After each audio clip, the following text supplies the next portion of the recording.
Hi, I'm Serial. And I'm Umberto. And we're the hosts of So You Think You Can Rule Persia, a podcast where we rate and review all the kings of Persia from Diocles to Yazdegerd III. Join us for a look at the rulers of Iran, from the Achaemenids all the way to the Sassanids, with plenty in between. We'll be discussing the lives and myths of the rulers of Persia before ranking them all and deciding who is really worthy of the title of King of Kings. We hope to have you along for the ride.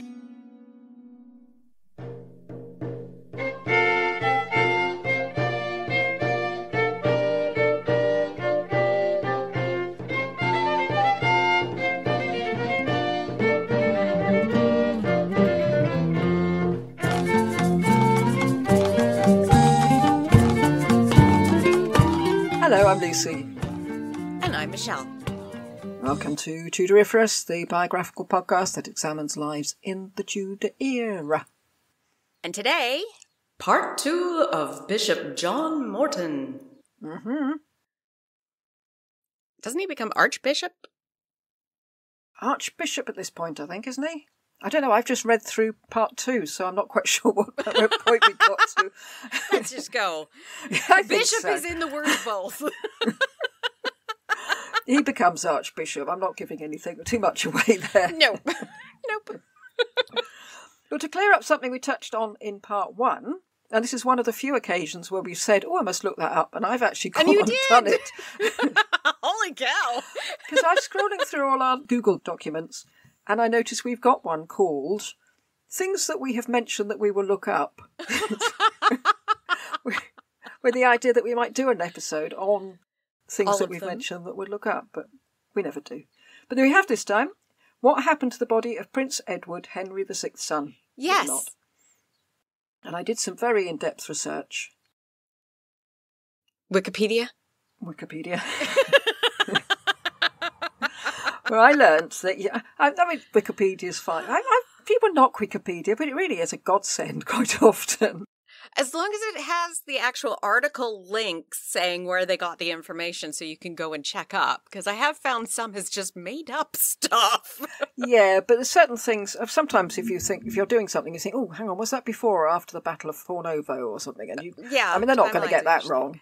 So then you fix it and say, oh, right, okay, it was before. And it's, it's so handy. But anyway, yeah, Wikipedia. Young Edward lies in Tewkesbury Abbey, which makes sense. He died in the Battle of Tewkesbury. So yeah, he's there. His epitaph reads, quote, "Here lies Edward, Prince of Wales, cruelly slain whilst but a youth." It doesn't rhyme. I seem to have made it Dumpty-Dumpty-Dumpty-Dum, but it doesn't. Anno Domini 1471. Cruelly slain, though. He was in battle. It might have been after. It might We're have not been. sure. He might have run to the woods and then been slain. But still, you're the enemy. You're not really slain. You put yourself in that position. Yeah. Anno Domini 1471, May 4th, Star Wars Day again. Ooh. Alas, the savagery of men. Thou art the sole light of thy mother, and the last hope of thy race, unquote. Oh. It's a nice little touch with the mum. Yeah, but the Yorkists won't appreciate that. Oh no, they won't like it. The last hope of thy race. Unless thy race is Lancastrians. just Lancastrians. Yeah, but still, cruelly slain. It really does say you have been murdered. And the Yorkists were the Just ones who... innocently walking through a wood. Yes, smelling flowers, petting the bunnies. And then, yeah. Well, anyway, his body exists, and you can go and jump up and down on it if you want. It's set in the ground. I'm epitaph. surprised that the church got away with that kind of an epitaph. It might have been later. The epitaph might have been added once the Lancastrians were back. Oh, yeah, when Henry comes back. Okay. So maybe the original one was just, here lies the evil Edward, Yes. and it got replaced later. Or perhaps what we called him, a complete little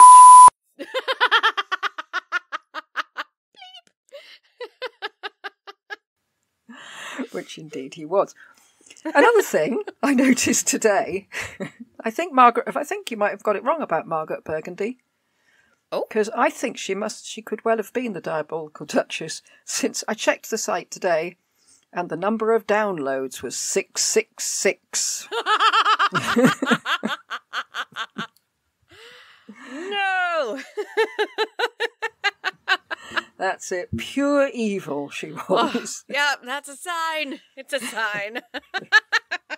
But then I just looked a minute ago, it's 668, so. Right, anyway, Morton. We can't put him off any longer. Morton. His arms were, or was, arms was? Arms were. Arms was. Depends. Not Coat sure. of arms? Singular. Coat of arms, yeah. Yeah, singular. It sounded wrong when I said it. His arms was. A falcon, which is otherwise known as a mort, and a barrel, otherwise known as a ton. Morton. Oh, punny. Drunken bird. But his monument also has a portcullis and a rose, so no confusing where his loyalty lies from now on. Not at all. Especially No. the portcullis. Straight to Margaret. Straight to Margaret. Yep. Morton wasn't present at the christening of little Arthur, as he was at Walsingham praying to the Virgin Mary for the safe delivery. I think a cat must have trodden on this because it says for safe delivery.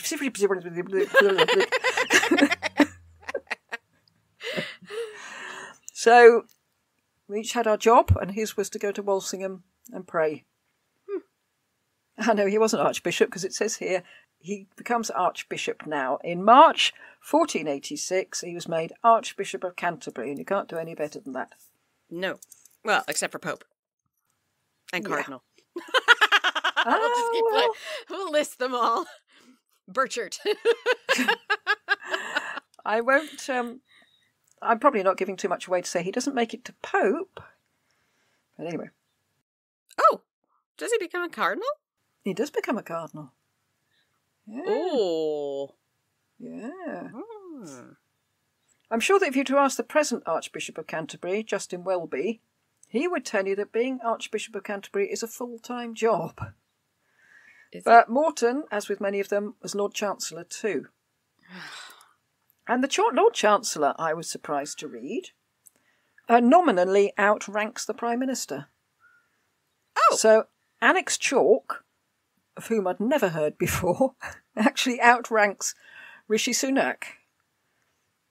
So there we go. Why didn't he step in when you guys were going through Prime Ministers like crackers?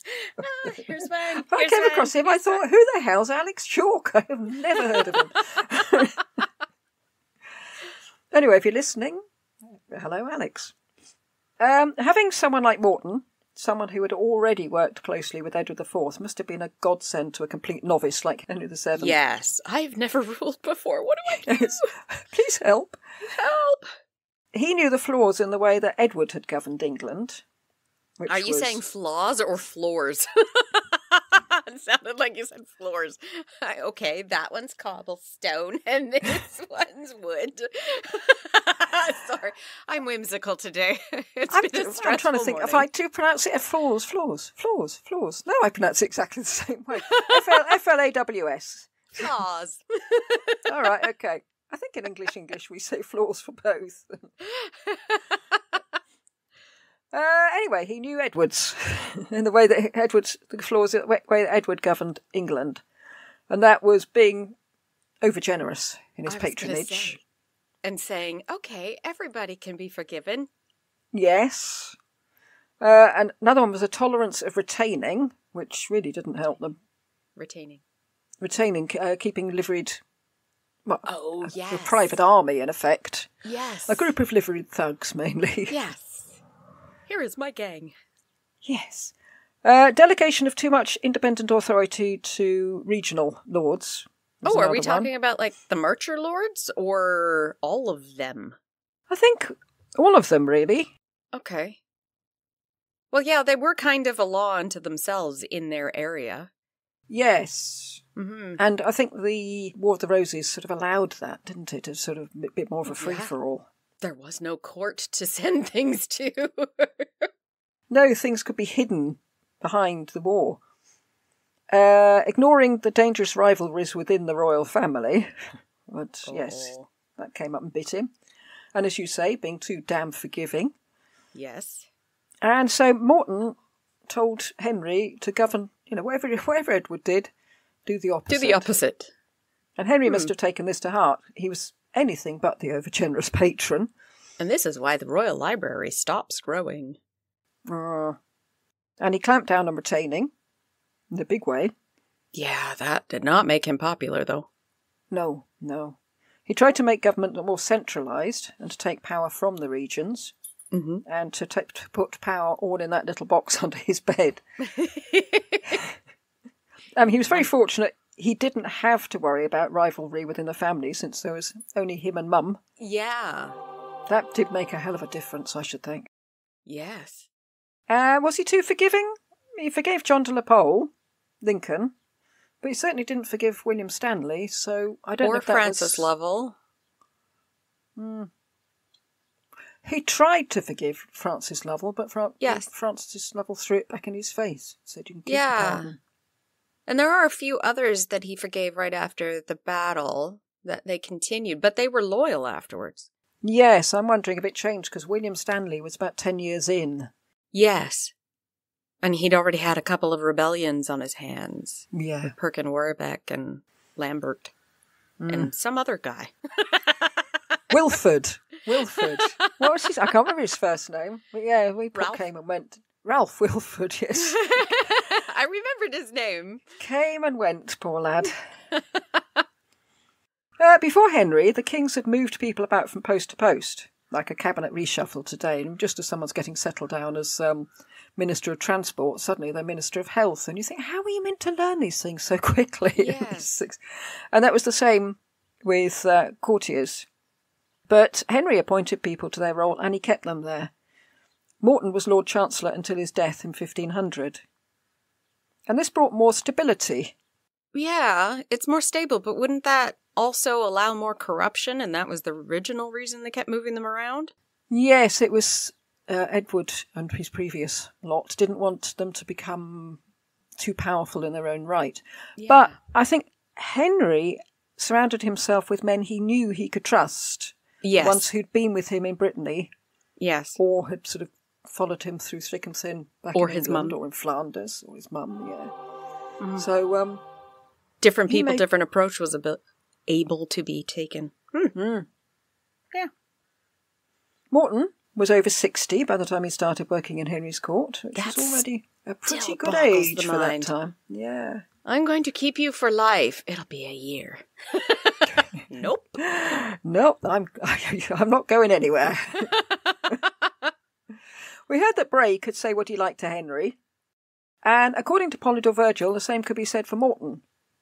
And that's a hell of a useful asset for a king, because if ministers don't dare tell him the truth, he'll end up making assumptions about his popularity that just aren't true. Yes. I mean, look at Putin. Yes. Yeah. Out of all the ministers, so what Morton is a little goody two-shoes, he attended more councils than any other. Out of the 59 terms over his tenure, he attended 50. Now, is that because he stayed at court? Mostly, yeah. Others, because other councillors had their own estates they had to run, so they had to go home every once in a while. Or they were sent off to war, or they were sent off to go speak with somebody internationally. Morton was probably just too old. Just don't move. Well, it might, especially, the age thing hadn't occurred to me, but it was a thing that Henry and Morton had decided on, that Henry could go off on progress and this, that and the other. Morton would be back in London making the decisions. Yeah. Yeah, they'd have constant messengers going backwards and forwards between Morton and Henry. Yeah, it was a system they set up. Henry could go on progress. Morton would stay in London. Take care of the little things. Both things covered, yes. Yeah, that's perfect. So, but he was probably too old to do too much of it anyway, I suppose. Mm-hmm. And it seems to have worked well. We've said that Henry's was a reign of two halves. Yes. And both Polydore Virgil and Francis Bacon put the change at Morton's death. Oh. Well, a lot happened around then, because Arthur died 2 years later, Yes. Elizabeth died a year after that, as did Bray. Yes. Jasper died in 95. I'm not sure I could pin it down to Morton, but Virgil and Bacon seem to think they could. Maybe Morton was still advising him to be a little more gentle, even though the others had gone, and when he passed away, it was the very last straw. Well, not the last straw, but the last intervening person that could have prevented stuff. I think when you've got Morton and Bray, who go to the king and say, look, you're doing this wrong. Yeah. You've made a mistake. And then they die, and Dudley and Empson come up and say, yes, and they're my yes men. liege. Yes. Yeah. You're doing it all perfectly. In fact, you should probably do more. Yes. I think, yeah. More of a gradual slide than a instant change.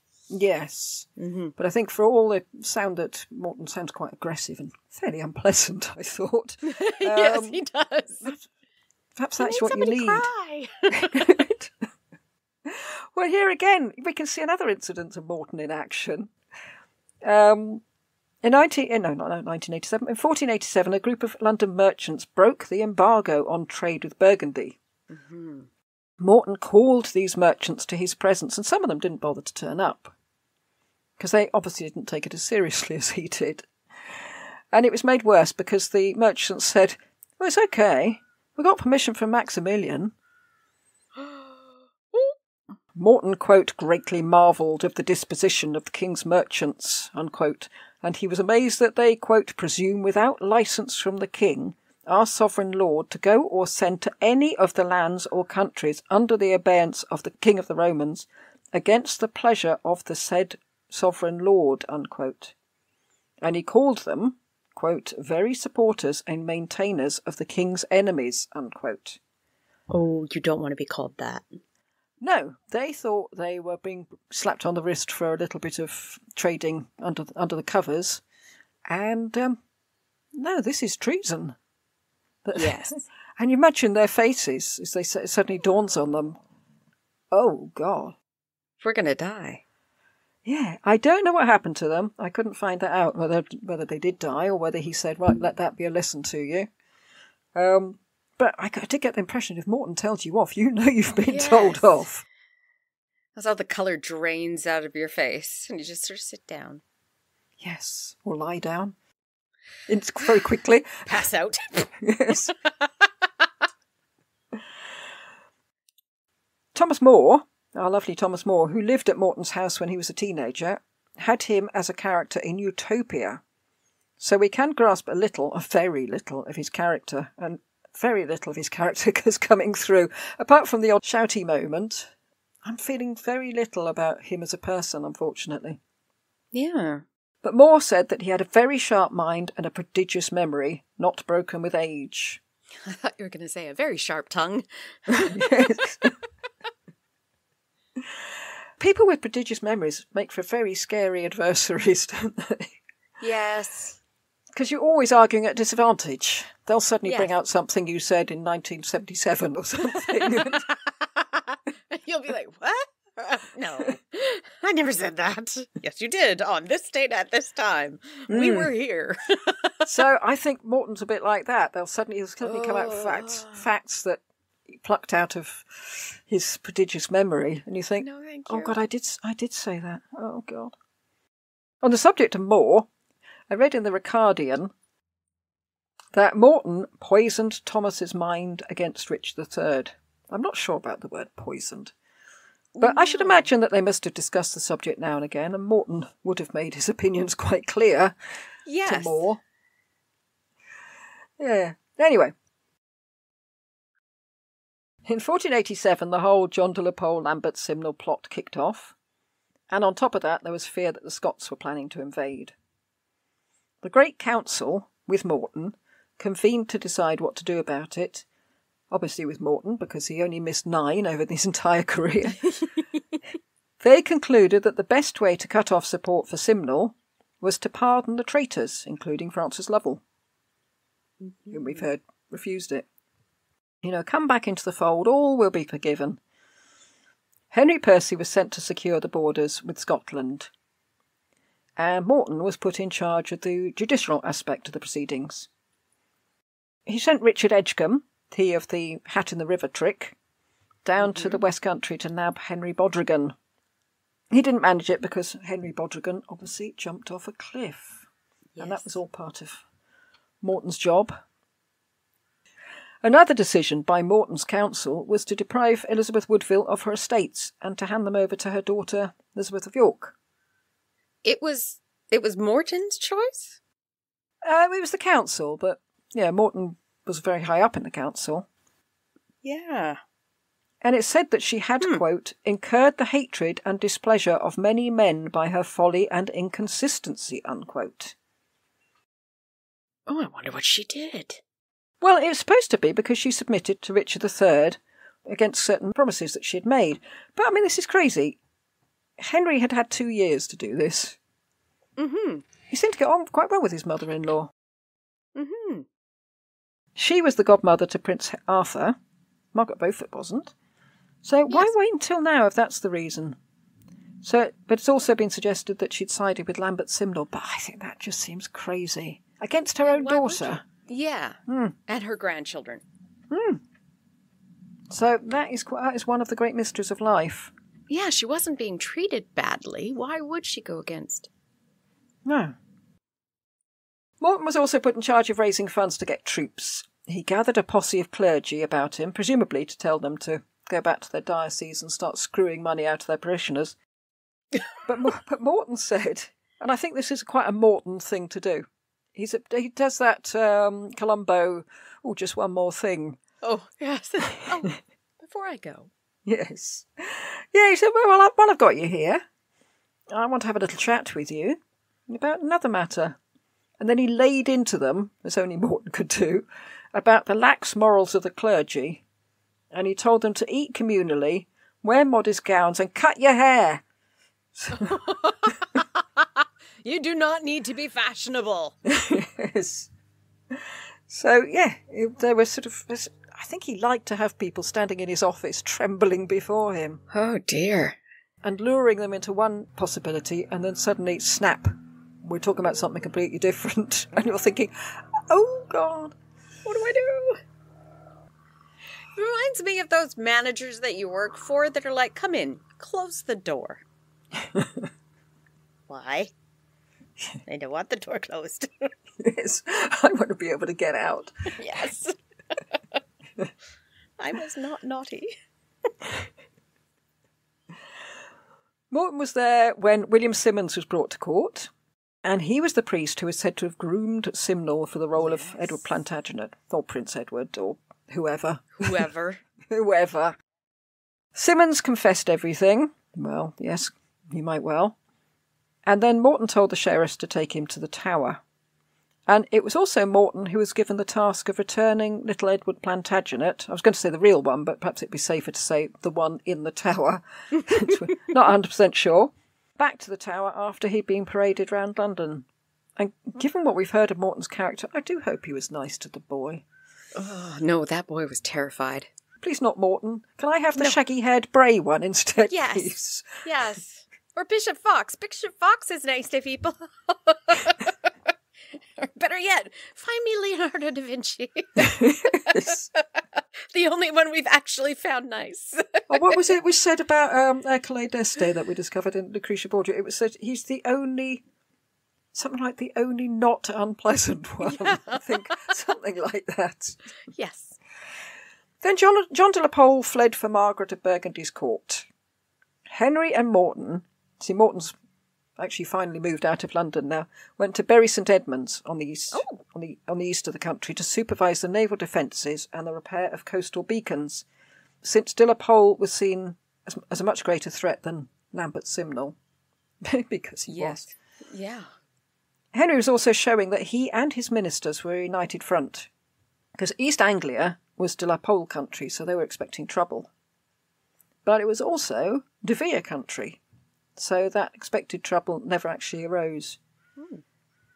Henry covered his real reason for going by saying that he was going to check up on De Vere's, quote, great boast of the fair and good gentlewomen of the country, unquote.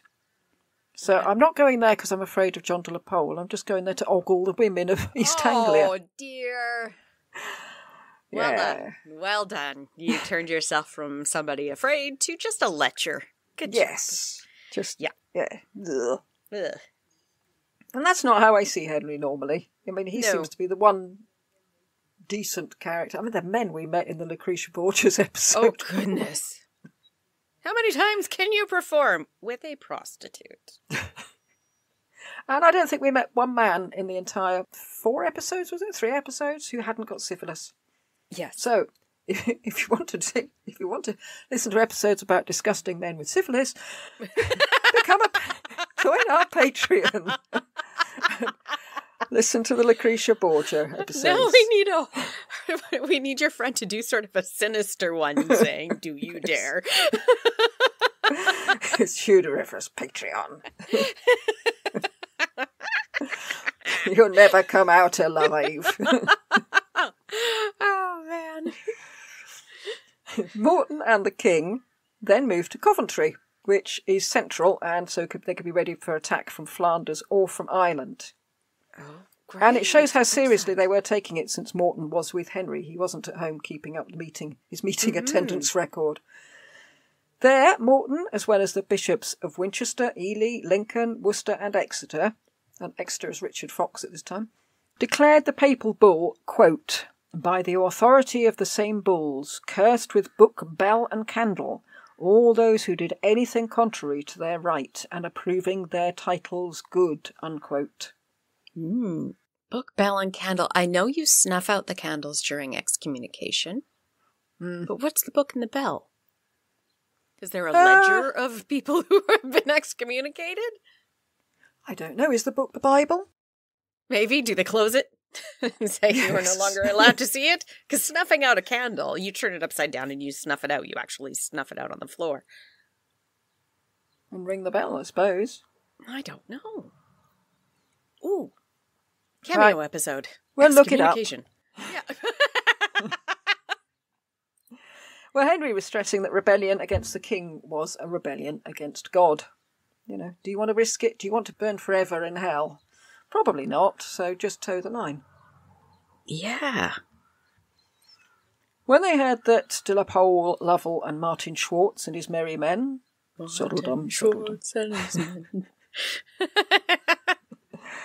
had landed in Ireland and had crowned Lambert Simnel, the nerve of it, Henry and Morton moved to a fortress in Kenilworth, again in the centre of the country, and Henry summoned Margaret Beaufort, Elizabeth of York and Prince Arthur to join him.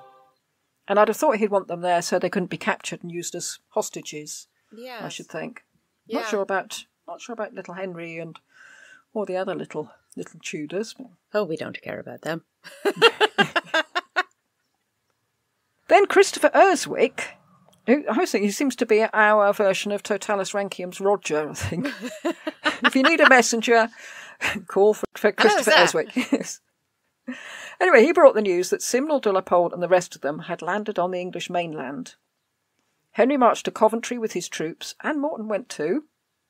And on the way they passed through Leicester, which was a Yorkist stronghold, what with having the last king under the car park and everything. And Morton, to be on the safe side, proclaimed the speech about the papal bull and the book and the bell and the candle.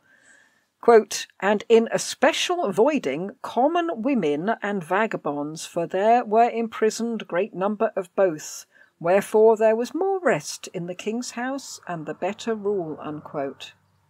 So he just arrested a whole bunch of people just in case? Yeah, I mean, he went there to excommunicate traitors, and then suddenly, you know, if you're a prostitute or homeless, you're suddenly, well, you're not homeless anymore, I suppose, are you? No. At this point, Morton left Henry to it. He sent his men on, but he himself returned back to Kenilworth, where the king's family was still in the fortress. And we've come across several people that we've thought, what on earth are you doing fighting in the Battle of Stoke? You're a lawyer or a priest or something. Yes. And the answer was, obviously, that they needed Henry to win, or they themselves would have been in big trouble, yeah. Well, or worse, yeah. But Morton had a different role. His job was to protect Prince Arthur if anything should happen to Henry. So he was looking after the next... Well, you know, the king is dead, long live the king.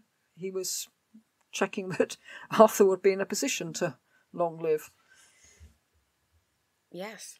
When Henry marched to Stoke, he had nearly all his peers with him, and if you contrast that to Bosworth, when Richard could only muster 9 peers, and that included the Stanleys and Henry Percy, who weren't really a lot of use. And that's quite... Which side shall I take? That's quite impressive for Henry, and especially the way he'd been treating them. Yes. But it's like somebody who's mean. You try to do what you can to keep them happy so they're not more mean. If you can't get away from them. Yeah. And also, I suppose that they'd arrived with an army of foreigners, so effectively they might have seen it as an invasion as well. Mm-hmm.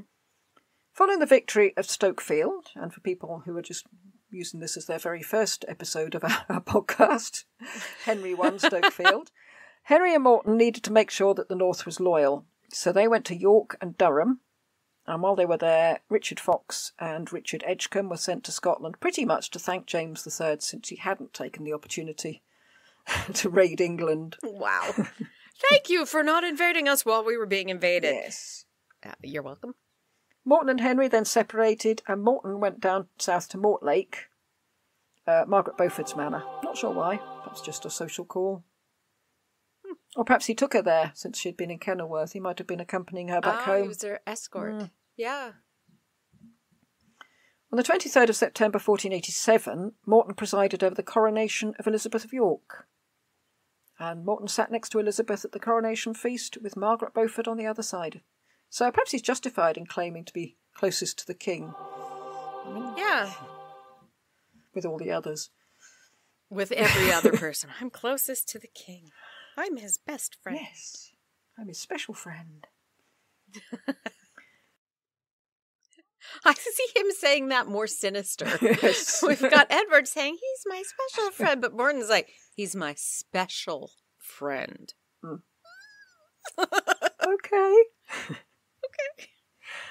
The following year, his special friend, Henry, approached the Pope as to the possibility of getting a red hat for Morton. And this would have several benefits, not just for Morton. It would help Morton in his bid to reform the church, since it gave him a bit more clout, get more haircut and everything. But it helped Henry because it gave his regime more kudos in the eyes of the world. Okay, yeah. Because later we'll see the same sort of thing with Henry VIII and Wolsey. Having a pet cardinal gives your regime more legitimacy. Yes, this English person is a cardinal. Yeah. Yeah, the Pope has said, okay, I accept your regime. And here, have a hat. Yes. It's easy being Pope, isn't it? You just hand out hats and papal bulls. But Innocent VIII completely ignored the request and continued to ignore it despite continued nudging by an increasingly frustrated Henry. Oh. In fact, Henry couldn't understand it. Because Innocent had been a great supporter to the Tudor era. He'd issued the papal bull to allow Henry and Elizabeth's marriage, and he'd just threatened excommunication to anyone who went against the regime. Why wasn't he answering Henry's letters now? Why? Well, we all know these things are interlinked, and if it's not the Holy League, it's the Breton Wars. Oh, yes. Charles VIII, ambassador in Rome, was putting a spanner in the works. And that spanner stayed lodged there beyond the ambassador's death until the Pope's death. Ooh. Then Giovanni Gigli, about whom we recorded a cameo episode ages ago, and we still haven't got round to putting it out. And every time I put it on the list, him and his brother get shunted back a bit because they're not quite relevant. I find a more relevant one, and then they get... But, yeah, they'll turn up. It's all done. Anyway, he was sent to Rome to say pretty please, and Morton got his red hat during the election of the lovely Alexander VI. Lovely Alexander VI. No, not lovely. And now we get to the most famous thing that Morton is famous for. Famous. Morton's fork. And you said that it's really Fox's fork. Yes. And we'll come to that. Was it indeed anybody's fork? Probably not. It probably never happened. Well, as with most of the history that we cover, probably not. But it's a catch-22 scenario, to remind us all, which meant that there was absolutely no excuse for not paying your taxes. Mm-hmm. If you splashed the cash, wore sumptuous clothes, lived in a gorgeous house full of gold plate and tapestry, then you must have lots of money to pay your taxes. Otherwise, how are you paying for all that stuff? But if you were abstemious, ate frugally, wore ordinary clothes, lived in a hovel, you were obviously squirreling away your cash and so had lots hidden away to pay your taxes. Mm-hmm. And it wasn't just the wealthy people. This was a tactic used on people from all walks of life. Including the church. Yes, which didn't please them. No. But it wasn't a new thing. Edward IV had something similar. At least that's what chronicler Edward Hall said. But when I read about it, it didn't seem as blatant as the fork thing. More that Edward IV used a sort of nice cop, nasty cop tactic. Edward Hall, he wasn't as bad as Bernard Andre. But reading the whole thing, there were a few times where I was questioning the reality of what he was saying. I think Bernard Andre has less excuse because he was there at the time. Hall is about 50 years on, isn't he? Yes. So he's relying on what people tell him, I suppose. But yes.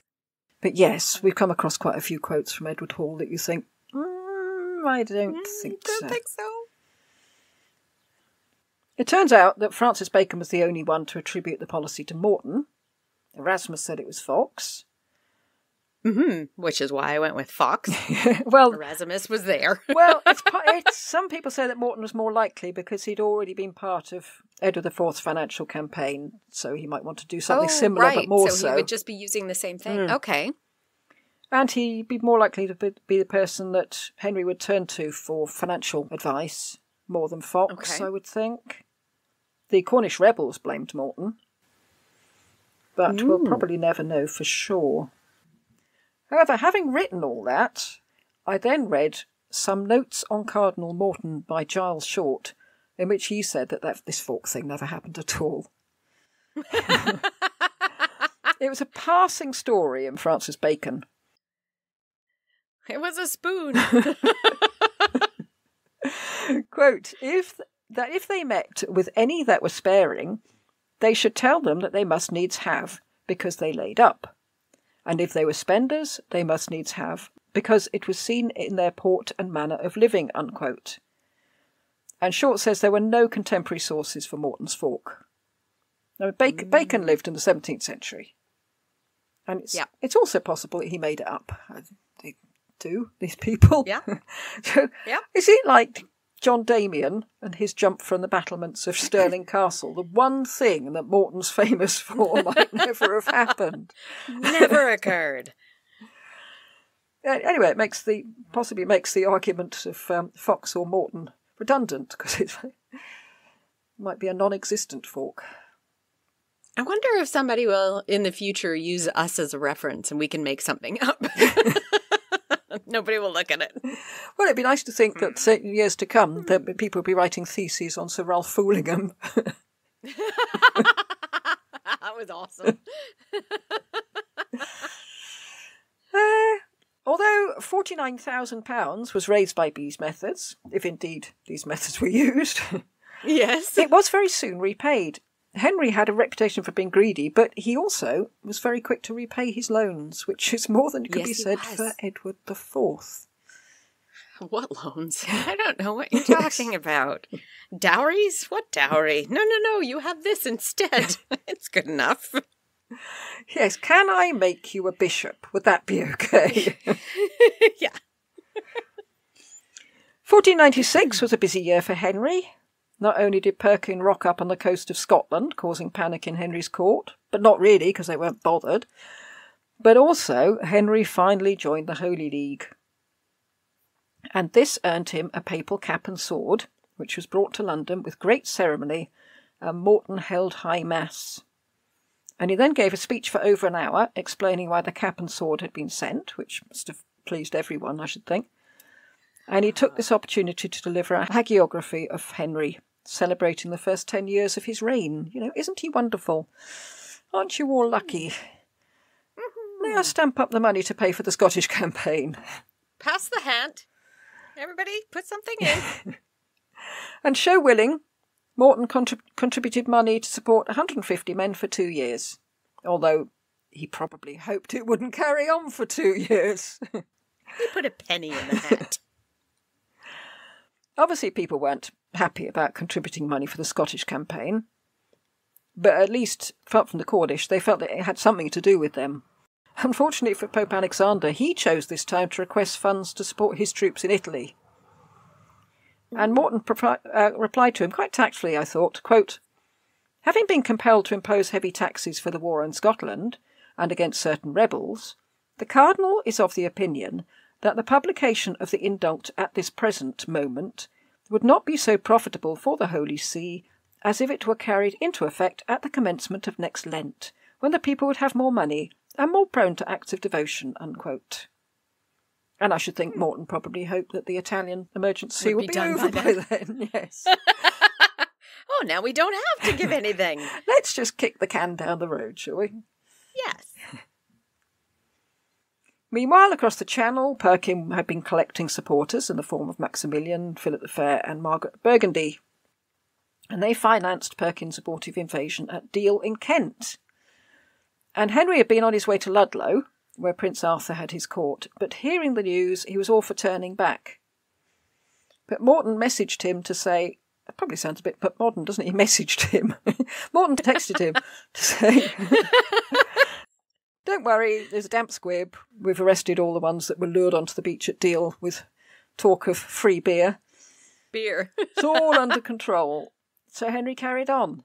So it's really useful to have people you can trust to that extent and not think, yes, is he joining with Perkin?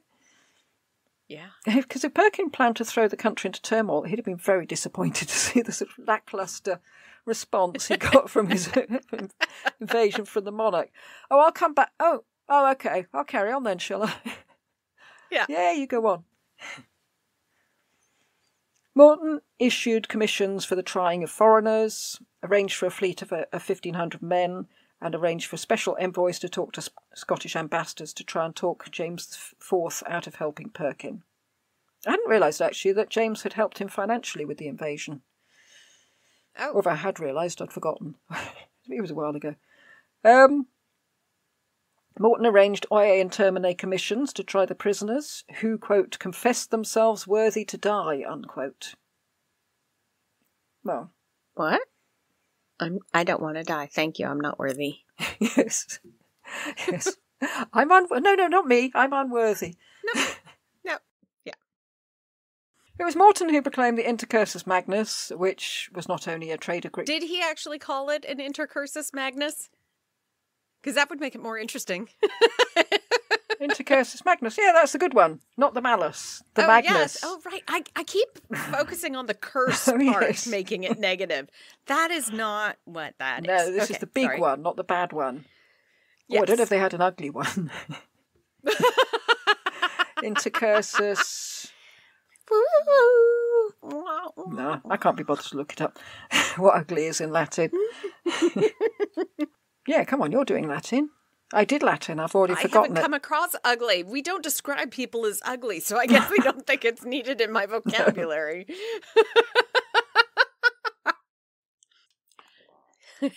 Deformis. Deformis, okay. So it's the Intercursus Deformis. Yes. Intercursus Magnus, Intercursus Malus, Intercursus Deformis. Wah, wah, wah. Great. Now I know how to say ugly. Yeah, useful. Anyway, it's 1497, and the good Cornish folk are thoroughly fed up with having to pay for a war that's so far from Cornwall, and they're on the march. And again, the king, his mum, his wife, and Morton locked themselves away. No mention of the kids this time. This time in the tower. Actually, I think the kids were there, all of them. Niggling in the back of Morton's mind must have been the thought that in Jack Cade rebellion, the then Archbishop of Canterbury and Lord Chancellor had been beheaded by the mob. Oh, right. So he's probably quite happy to be in the tower, saying, "You know what, don't worry, I'll look after your children. I'll stay here." Yes. Ooh. Except that people have been let into the tower before to murder churchmen. Richard II. Well, and to add to that, this previous Archbishop of Canterbury had been accused of exacting heavy taxes, just as the Cornish were accusing Morton. So it's sort of history repeating itself. Please don't go all the way, history. Stop there. Interestingly, when Perkin Warbeck landed in Cornwall and then marched up to Taunton, he had a list of the, quote, caitiffs and villains, caitiffs being cowards, whom he blamed for misrule and mischief, and Morton wasn't on the list, and not sure why not. You'd think he would be the obvious choice. Well, from what we've heard, he's not a coward. He likes to tear people apart. Yes, he probably said caitiffs like Bray and Fox and Morton. Oh, no, not Morton. Forget Morton. Yes. Not Morton. Yeah, he's fine. Well, what did Morton think of Perkin? The Milanese ambassador asked him outright, was he really one of the princes in the Tower? And Morton replied, quote, indeed, he is not reputed the son of King Edward in this kingdom, unquote. Which is not a yes or no answer. No, it's not. It's more of a politician's, I'm really glad you asked me that question type of answer. Yeah, and now I'm not going to answer it. But for Morton to have gone so wholeheartedly over to Henry Tudor, a complete unknown, he must surely have believed that the princes were dead. Otherwise he'd still be following them. Yeah. Yep. Maybe there was enough doubt in his mind he couldn't commit himself to outright denial. Morton issued pardons to any rebels who laid down their arms, and that included Perkin himself, which seems incredibly odd to me. Very. I mean, Morton had already told Henry, don't be overly generous with your pardons. Don't forgive. Yeah, look, I'm the Archbishop of Canterbury. I can tell you these things. Don't forgive anybody. Don't trust anybody. I am a churchman. We don't forgive. It's like walking through the looking glass, isn't it, entering the Tudor world? Yes, very much so. There was an extraordinary situation around this time showing how divisions in the church could have a ridiculous outcome. A prior called Thomas Percy was accused of poor financial management and living with a married woman. Presumably not married to him. Morton had made a big thing of cleaning up the morals of the clergy. Yeah. But it was the Bishop of London, Richard Hill, who investigated the accusations and tried to get Percy removed from the priory. But the priory was actually under Morton's jurisdiction, and the argument between the two as to who had ultimate power in the case became very heated. Percy locked the door on Bishop Hill's men when they came to remove him, and so the bishop excommunicated him, and more to the point, all who advised him. And on the list of his advisors was Morton? John Morton. Okay, so wait. So the now Bishop of London is trying to excommunicated the Archbishop of Canterbury. Canterbury. Wow. Yes. Over a wrangle about jurisdiction. Wow, that's gutsy. Isn't it? Did you excommunicate the Pope along with him? Yeah, I've never heard of this Richard Hill before. Mm-hmm. He sounds like extremely courageous or petty? stupid. Yes. I haven't decided yet. Let's find out what happens to him and then we'll make that decision. Yes. Hill posted notices of the excommunication on church doors. So he has actually gone through it. He's excommunicated. He is Martin Luther. When Morton's men tried to remove them, they were arrested. Hill took Percy out of the priory by force and replaced him with his own candidate, and this put Morton in a difficult position. By saying Hill shouldn't do this, it looked as if he was condoning the bad behaviour of the prior. But also he couldn't let another bishop just trample over his jurisdiction and excommunicate him. No. Luckily, the Archbishop of Canterbury had a fairly hefty backup in the shape of the Pope. Well, a fairly hefty Pope. So Hill was eventually forced to show deference to the Archbishop. However, this didn't last, since the following year Hill was in an argument with Morton about the probate of two men in his diocese. And this time the Pope didn't automatically back Morton, but asked him to come to Rome to explain his actions. Morton wrote back saying, "We're at siege here, you know. Perkin Warbeck has just invaded," if that's the word, Kent. And Morton felt he had better uses of his time than trying to justify his role in what does seem like an incredibly petty argument. Yes, very much. Rome. He told the Pope that if word got out that he'd been summoned to Rome, there would be uproar in London. But of course word did get out, because the Bishop of London made damn sure that word got out. He posted notices about the affair on the door of St. Paul's, really high up so they'd be difficult to get down. Whoa. Yes. The Pope appointed the bishops of Ely, Hereford and Rochester to investigate and resolve the case. And this didn't get anywhere, so he then appointed the Cardinal of Lisbon.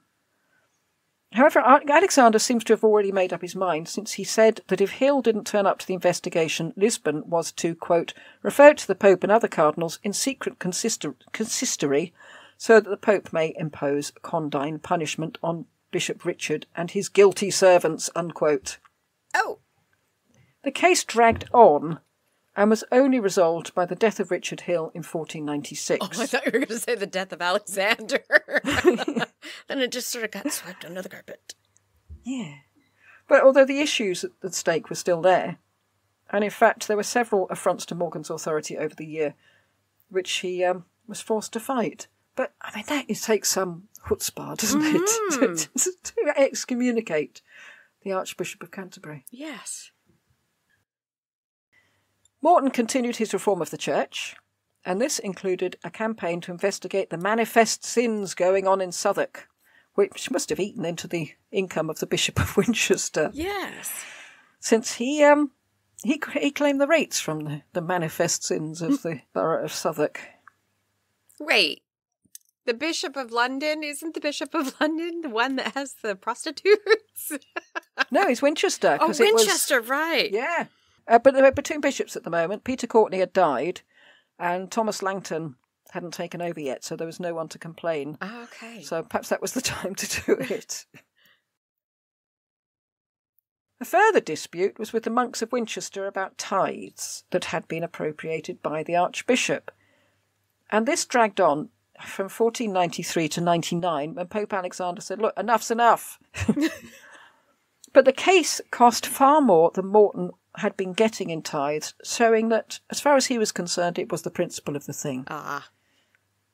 He seems that type. Yes. He didn't sort of weigh up, well, you know, I'm only getting 40 quid from the tithes, and this court case is costing me 40,000, so perhaps I ought to rethink it. Mm-hmm. He just ploughs on. Silly. And this didn't win him friends. Quote, "He lived not without the great disdain and great hatred of the commons of this land," unquote. Oh. It didn't look good for an archbishop to spend a fortune to chase up a few puny tithes. Yeah. At times like the Cornish problem and Perkin in Scotland, Henry and Morton were in constant contact, and there are many entries in the account for payments of messengers. Perkin having been caught, Henry returned to London, but the first thing he did was to stop at Lambeth to meet Morton and discuss events. So a sort of debriefing session with Morton, even before he got home properly. Oh. That would be awkward. Back and forth, back and forth. Why not just wait? Well, they're away for such a long time, aren't they? Yeah. It takes so long to travel anywhere. Yeah, but messages don't move that much faster than you traveling, does it? Well, I suppose if you're the king, you've got a massive entourage going with you, isn't it? Yeah. Well, the messenger will just go by himself. Right. Morton has been accused of being so entangled in high politics that he subordinated the church to the affairs of the king. One of the books I read was adamant that that wasn't the case. He was in Canterbury every Easter bar one. Oh. This doesn't sound much to me. Now, being in the diocese for which he was responsible, yeah, but as look Archbishop, at how many absentees there were. It just seems extremely remiss to me. But yeah, we've come across people who never set foot in their diocese. Yeah, Fox. There were a couple that he never ever saw. Yeah, and his predecessor, Bourchier, and several of his successors never turned up in Canterbury. But, I mean, the idea of being Archbishop of Canterbury and never going to Canterbury. Yeah. I think the book may have been a little too keen to exonerate Morton from any criticism against him, in fact. Yeah. It was a bit too, he's wonderful. Despite the close connection between church and state in Morton, he fought for the maintenance of liberties of the church.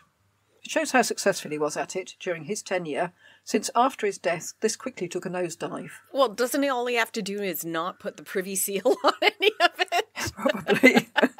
Oh, yes, sire, we've done it.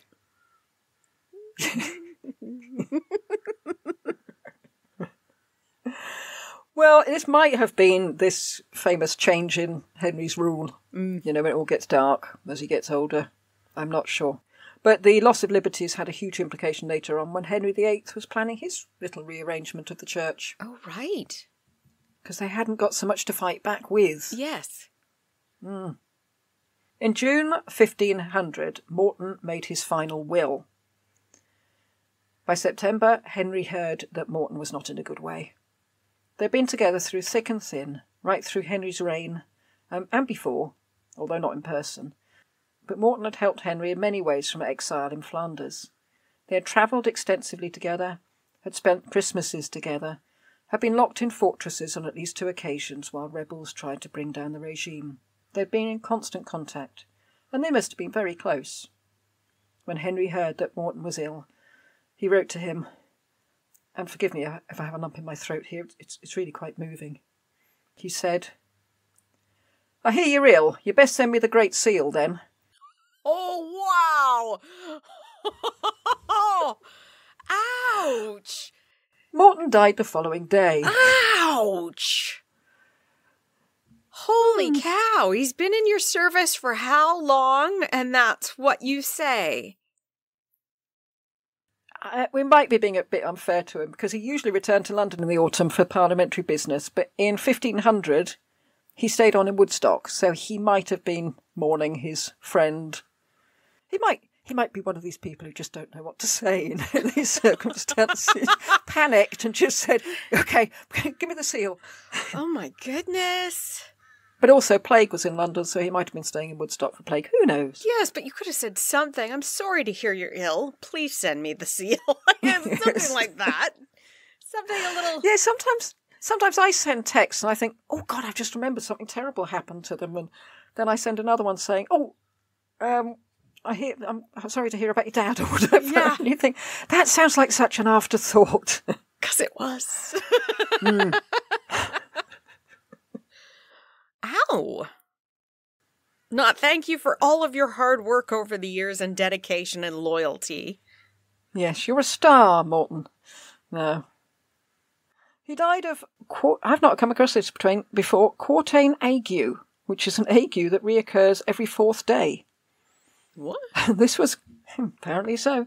Because there's tertian ague, which is malaria, which is presumably every 3rd day. Don't know. That's what... I looked it up because I thought I've never heard of it, and that's what it said. This was, quote, "a disorder peculiarly prejudicial to his constitution," unquote. He was over 80, and most things are prejudicial to your constitution when you're over 80. Yes. So he did very well. Morton left instructions that he was to be buried in Canterbury Cathedral. He's actually going to Canterbury. With the funeral car taking the same route that he took when he was enthroned as Archbishop 13 years earlier, with his effigy dressed in full pontificals. The sermon at his funeral was preached by the Bishop of Rochester, Richard Fitzjames. Richard Fitzjames? It sounds familiar, but I can't... Mm-hmm. This is the man who arranged for a murder to look like a suicide and then put a dead body on trial. Right! Why him? He's the Bishop of Rochester. Is this before or after he had done that? I'm not sure. Oh, I'm not sure. 1500. Before, I think. Has to be before. Yeah, no, I think Richard Hand died in the 1500s. So he's got that to look forward to. And he was a well-respected and decent man or something, it said in his biography. In his will, Morton left Henry his best portiforium. That's a portable breviary, a bit like a book of hours. Mm. Elizabeth got his best psalter, Margaret Beaufort got an image of the Virgin Mary in gold. Princess Margaret, his goddaughter, got a cup of gold and 40 quid. So, it's nice. Perhaps when he received the message from Henry saying, here you're ill, give us the seal, perhaps he was thinking, is it too late to cut him out of my will? We've commented before on how Henry changed, and Morton's death and 3 years later Bray's made a big difference to the start of Henry's reign. Francis Bacon said, quote, he was also willing to take envy from the king, and time did after show that the bishop, in feeding the king's humour, did rather temper it, unquote. In other words, as we said, Henry had to look for someone else to stand between him and his people and to take all the slingshots, and now he doesn't have that. He had Dudley and Empson. Yeah. Oh, yeah. They took Dudley and Empson aren't the same. A very different kettle of fish. Yes. Bacon described Morton as, quote, a stern and haughty man, odious at court, and more generally so in the country, unquote. And from the little I could glean of his nature, that's pretty much the image I'm getting. Yeah, I think. Me too. Not a pleasant character. I don't think so. But at the same time, not massively evil. No, just quite shouty. Yeah. You think? Sir George Buck, a courtier of James I and VI, and a historian, couldn't forgive him for turning Buckingham away for Richard. He blamed him, and blame's definitely the word, for filling Henry's head with the idea of becoming king. Morton, he wrote, invented the fiction that Richard had killed Henry VI, and it was Morton who enabled the plan to kill Perkin Warbeck and Edward Plantagenet. Well, there's wheels within wheels with that one. It was Morton who, with a certain countess, by whom I think he means Margaret Beaufort, yes, plotted the death of the princes in the Tower. Really? I have come across this Margaret Beaufort thing before, but De Puebla, who was a contemporary of Morton, said of him, quote, the Cardinal of England is dead, and has left no statesman behind who can be compared to him, unquote. Which is either a compliment to Morton or a slur on everybody else. It's quite hard to tell. Normally, this would be the end of the episode. He's dead. He's dead. What more could we say? But he was not destined to rest in peace. Oh. I love these, what happens to the bodies afterwards. Okay. I don't know what that says about me. Morton's monument is in the crypt of Canterbury Cathedral. And the figure on his monument has been badly mutilated. He chose to have his cenotaph, quote, not in an ostentatious place, but rather a secret one, with a simple marble cover before an image of the most blessed Virgin Mary, whom he held in very high esteem, and where his most fortunate body may rest in peace. Unquote. However, that's where his plans went awry. The crypt became, quote, a repository for scaffolding poles and building materials, and rendered unfit for sacred purposes, unquote. In the 17th century, quote, the stone being afterwards cracked and broken, several parts of his body, wrapped in diverse cerecloths, were taken away by certain rude and barbarous people. Oh, that's probably the ones from St. David's. At length, the head being only in a manner remaining in the said stone coffin, 'twas begged out of a pious mind, purposely to save it, of Dr. Sheldon, Archbishop of Canterbury in 1670, who, esteeming it as a choice relic, provided a leaden box to preserve it with its cerecloths about it, and with great devotion kept it to his dying day, anno 1684, unquote. How is it a relic? He's not a saint. No, he's not a saint. I think he was thinking, I'd rather I had it than some, what was it, rude and barbarous Why are other person. people taking bits? I think it's because the top was broken. They thought, what's in there? Oh, I'll have that. Ah. Well, we've heard with James IV that, was it a window cleaner or something, found the body and thought, I'll take it home with me. Yeah, I don't get this. No, I don't either. Like, I can see take the hand if it's got a bunch of jewels on it, or just take the jewels. At this point, it's probably on a skeleton, but what the heck? I don't want to I was just listening, you implying that, you know, if it were me, I'd just take the hand with the jewels on No, it. I could see others do that. There's no way Right. I'd touch... No. But I don't understand. Like, I could understand you taking something of value that then you could sell for food or whatever if you are destitute. But taking the actual body pieces... And yet you're forgetting you can sell body pieces by claiming that they're somebody else. Oh, right. Yes. Get a good bit of money for that. Oh, man. This is St. Peter's patella. Oh, goodness. When Sheldon died, the lucky recipient of Morton's head was his niece, Frances Sheldon, Oh, a yay. maid of honour to Catherine of Braganza. That's Mrs. Charles II. Yeah, they must have gone to see the lawyer and find out. Oh, what's my uncle given you? He's given you this box. Ooh. What's in the box? It's a head. Mrs. Morton was then taken to Stonyhurst College in Lancashire, and I'm not sure why, where it remains to this day. And this is a Catholic co-ed boarding school. And so how many boarding schools can claim to have their own skull? Of an Archbishop of Canterbury. Yes, but I did notice that they play down that part in their prospectus. They don't claim it's Stonyhurst College. We're the one with the skull. So they play up their academic achievements and things. They've got no sense of fun, have they? I came across this on a Ricardian website, and I do love how snidey Ricardian websites can be. Quote, "It is both ironic and just that the king that Morton callously betrayed, and whose remains were given a cut-price burial in Leicester, has now been reburied with the honour that he deserves, while all that remains of Morton is his head in a box in a cupboard," unquote. Well, it's not actually in a box in a cupboard. It's on show in the College Museum under what looks like one of those cake covers to stop flies from landing on cakes. Ooh, if we have the skull, they could do that thing that archaeologists do when they find skulls. They put the little dots on them and fill out the flesh so you can see what the face looked like. Yes, that's true. You could find out whether he was really gaunt or whether he had that big puffy face. Yeah, somebody do that. Let's find out what he looks like. Yeah, go on, get on with it. And then leave it in there on the head in the box. Oh, goodness. I think Stonyhurst College should surely finance that or get someone to do that. I mean, they've got the skull. Yeah. Right, shall we rate him? Okay. Amphibly. Intrigue. He must have been amphibolizing like the Clappers. All his working life, I would think. He was with Henry VI and his family during the Wars of the Roses against Edward IV. Then he was with Edward IV and did several diplomatic missions for him. Then he was against Richard III, and his time with the Duke of Buckingham must have involved a lot of amphibolizing, you'd have thought. To convince, but, well, we don't know if he convinced Buckingham. Maybe he did. I'm going to go with he did.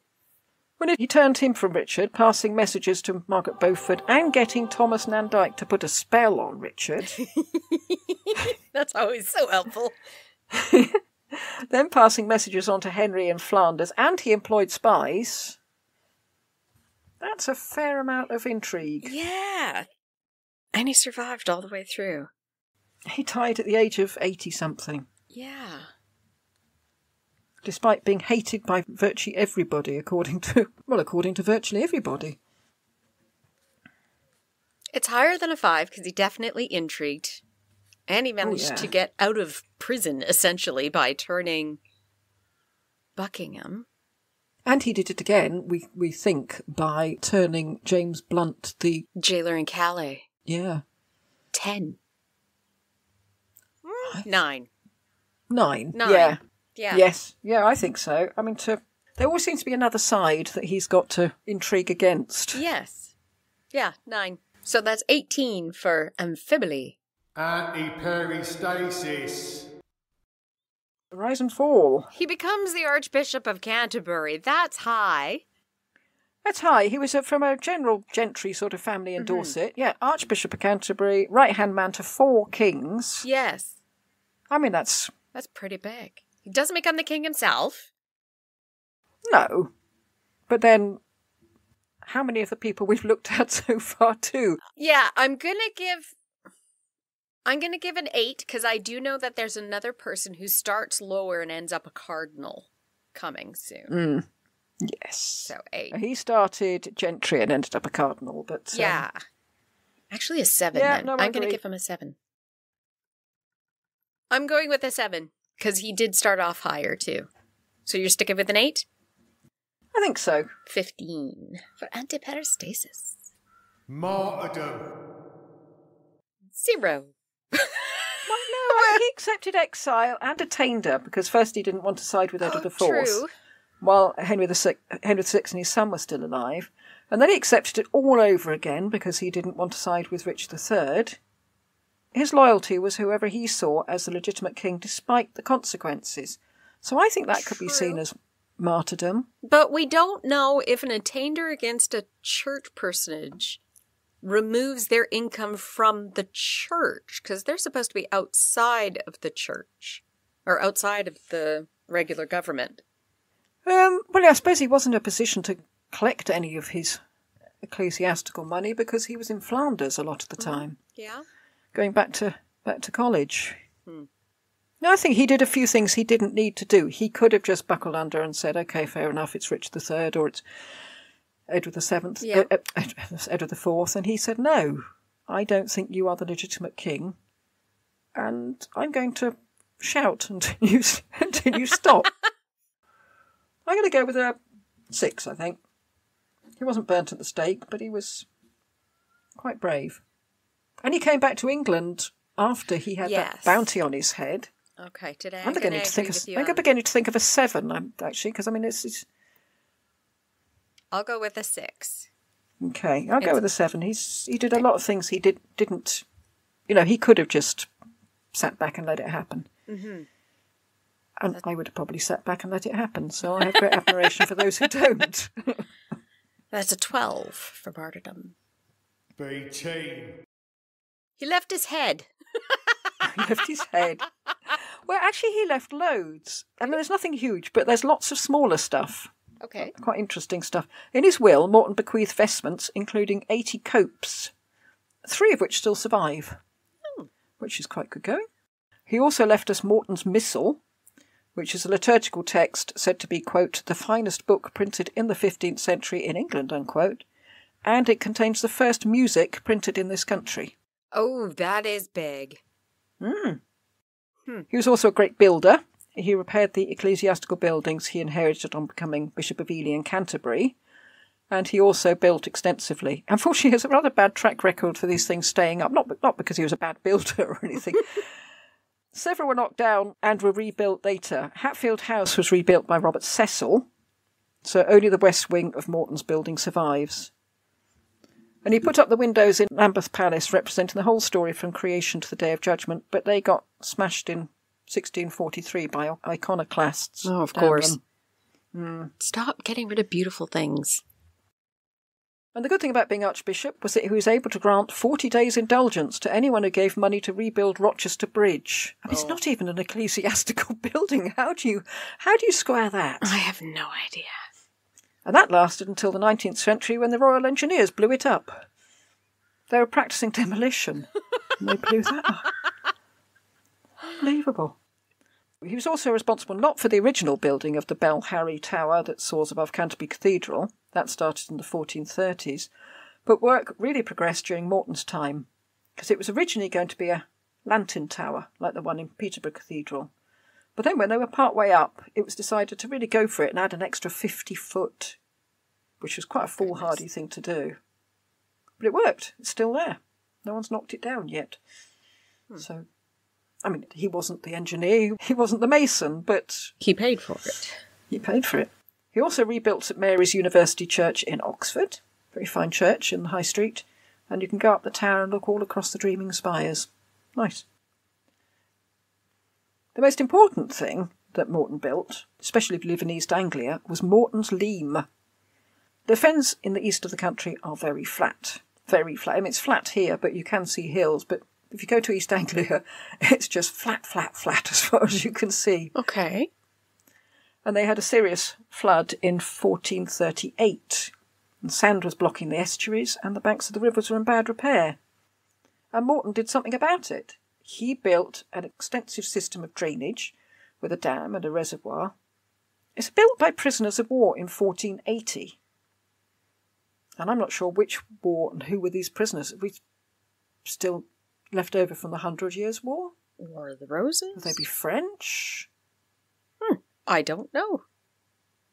I didn't think you bothered keeping prisoners if they were the sort that dig ditches rather than pay. Yeah. I thought you only kept prisoners for ransom. I have no idea. Yeah. You're not getting ransom, so you put them to work. Yeah, maybe. He also built and repaired seawalls and reclaimed agricultural land, and it took 10 years to complete and absolutely transformed the area. So this was life-changing if you lived in the Fens.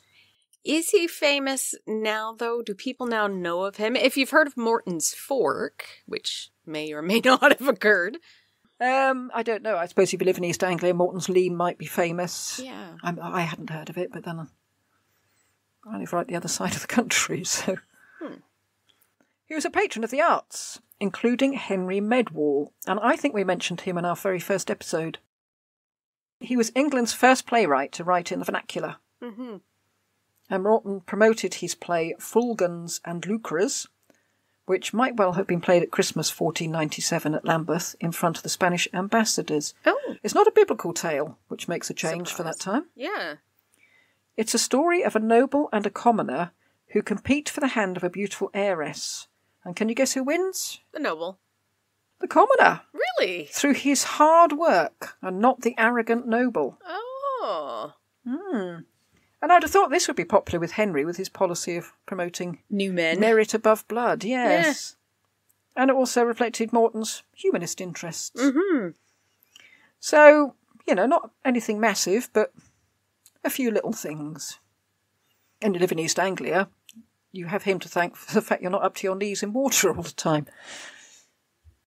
But there's no colleges that are still in existence that are still educating people, which is one of the big draws for Margaret Beaufort's B team.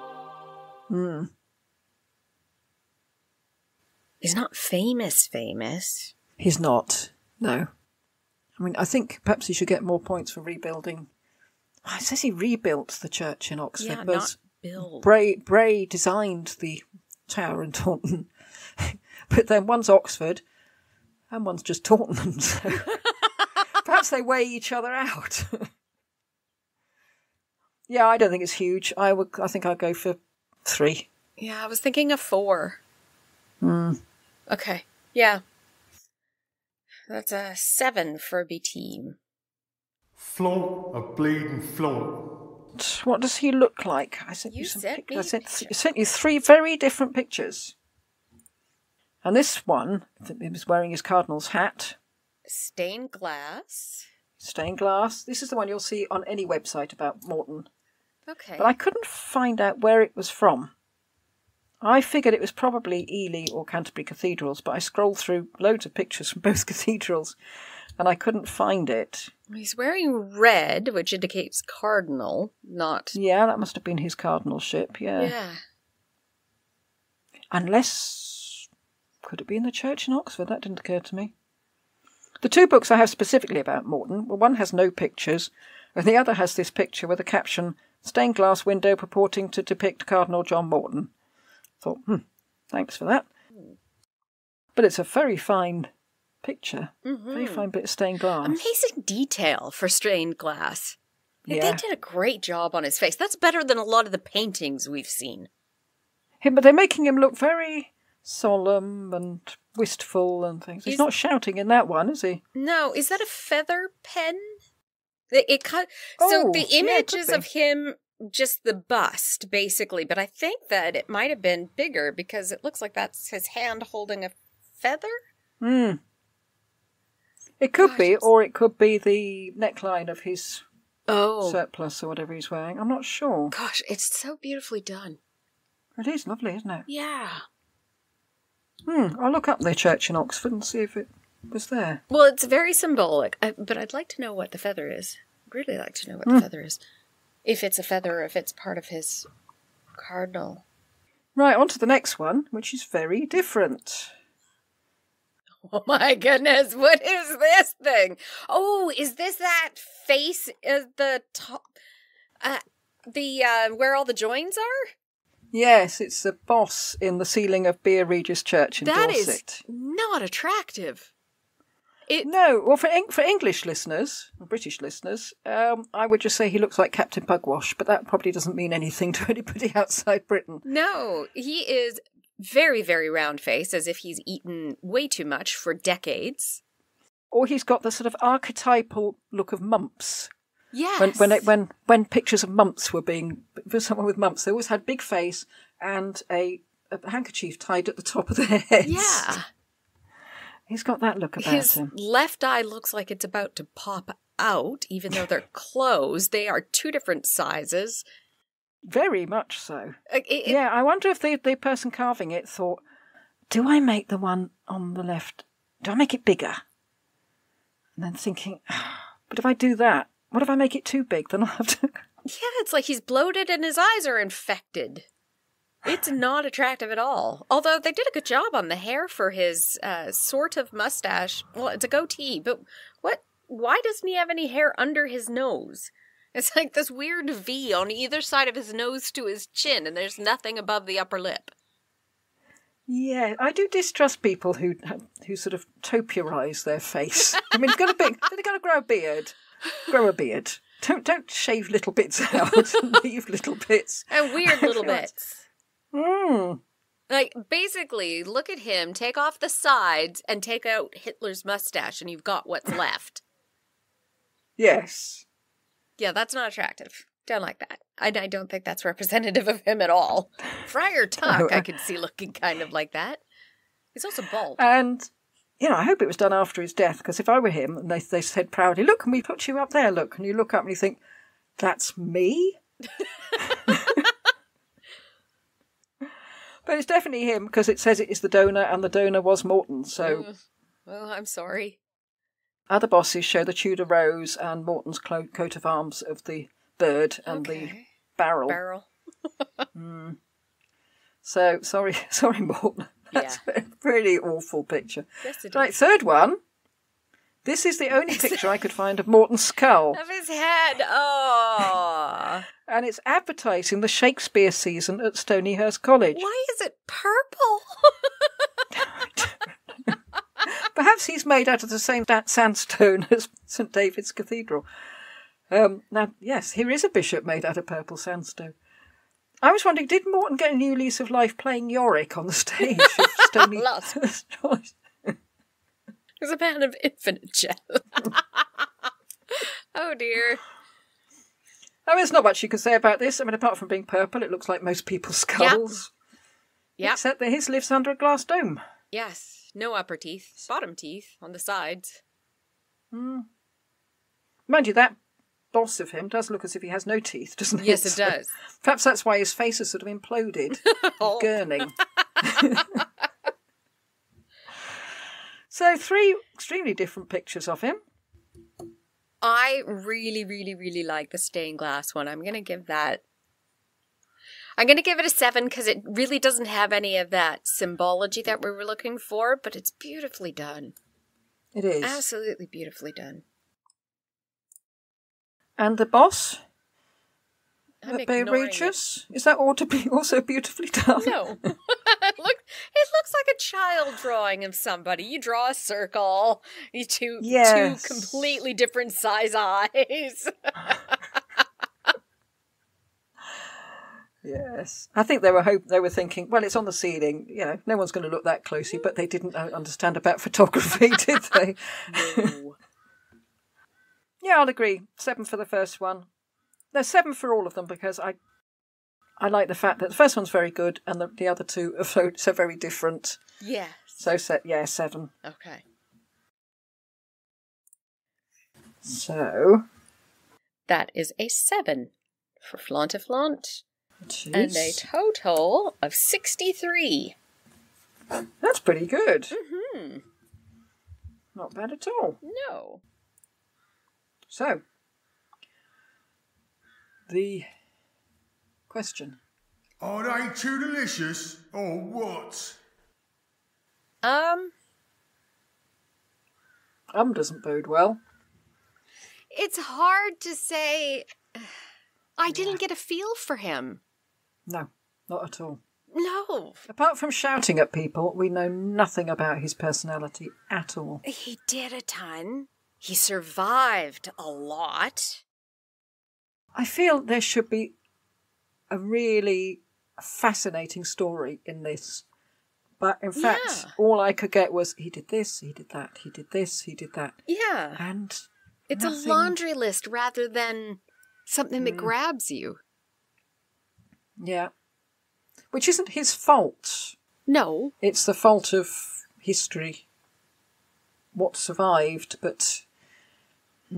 But if he had had that massive character, maybe more would have survived. He must have had a... Yeah, he must have been... I don't know about charismatic, but he must have been someone you'd notice.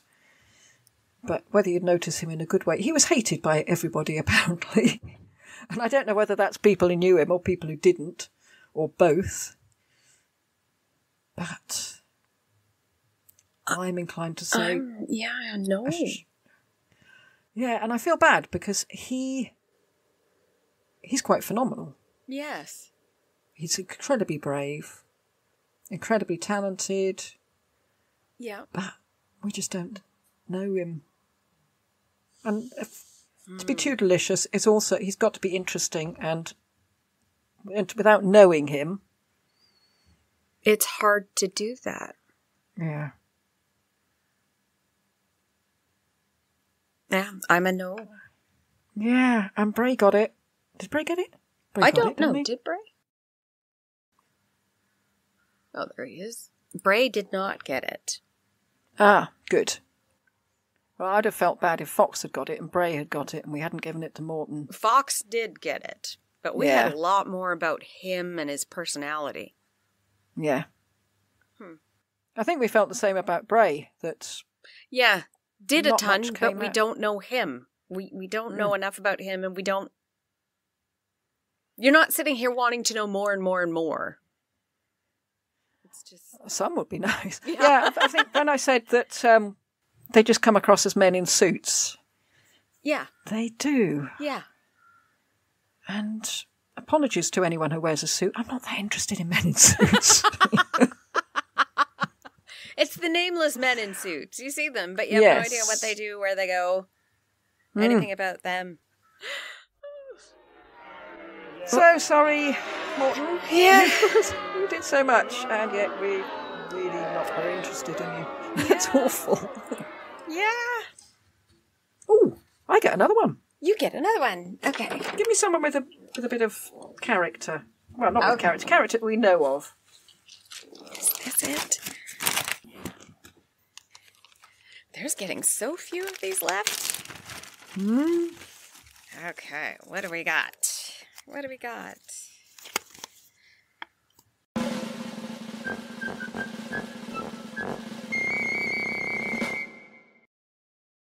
Princess Cecily of York.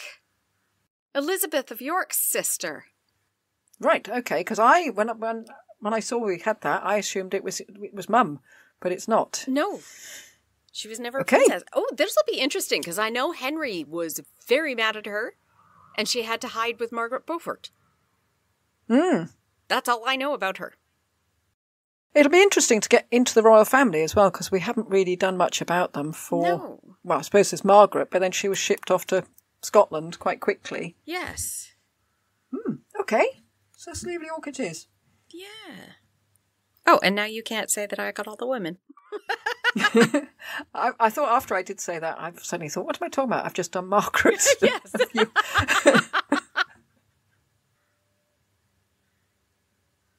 That's the end of our episode on Cardinal, Bishop, Archbishop, John Morton.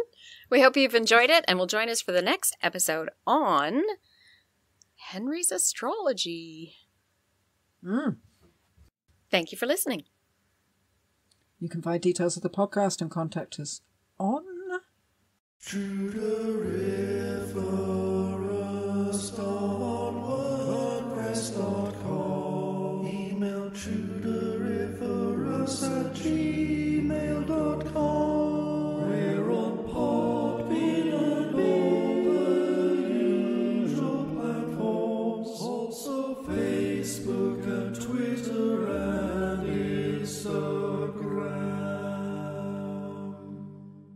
In the meantime, I saw good strawberries in your garden there. I do beseech you, send for some of them. Alas, poor Yorick. I knew him, Horatio. Goodbye. Goodbye.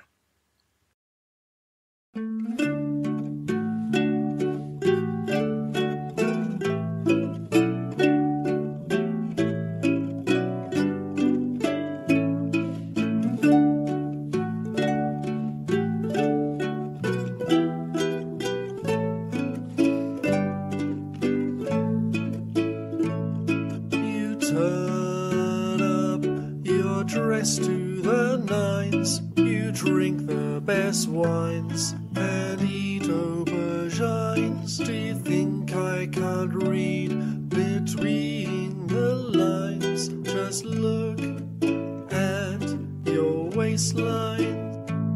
You turn up, you're dressed all in rags. You ride the worst nags, you're quite the flea bag. Do you think I don't recognize a black? You're just trying it on, scumbag. Pay up, there's no way out. You know I have got you either way. You cannot trick me, as you will soon see. So get out your purse, there's no need to curse. Let's not make this worse. Face it, be strong, you're stuck on the prong of Morton's fork.